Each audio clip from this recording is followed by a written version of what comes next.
Ингушская делегация, возглавленная первым вице-премьером Олегом Фурсовым, впервые приняла участие в 7-м международном военно-техническом форуме «Армия-2021» и представила свой стенд. В состав делегации также вошли советник главы Ингушетии Асет Кацеева, постоянный представитель при президенте России Муслим Оздоев, а также представители заводов Фелиджи Пелла и Фобра.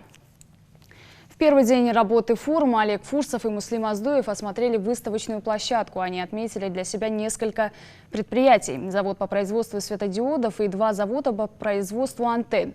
Переговоры о сотрудничестве прошли в продуктивном ключе. Производства из разных регионов России заинтересованы в сотрудничестве с ингушскими предприятиями.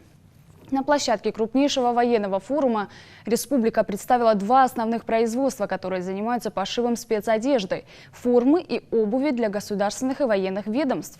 Обувь производится фабрикой Фелиджи Пелла, открывшейся в Назране в прошлом году, и производит сегодня около 6000 пар обуви в день.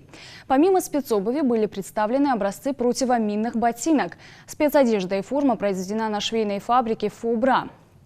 Республиканский стенд с первого дня вызвал большой интерес и привлек гостей форума своей яркостью и самобытностью, который был оформлен национальной символикой и уменьшенными копиями легендарных ингушских башен.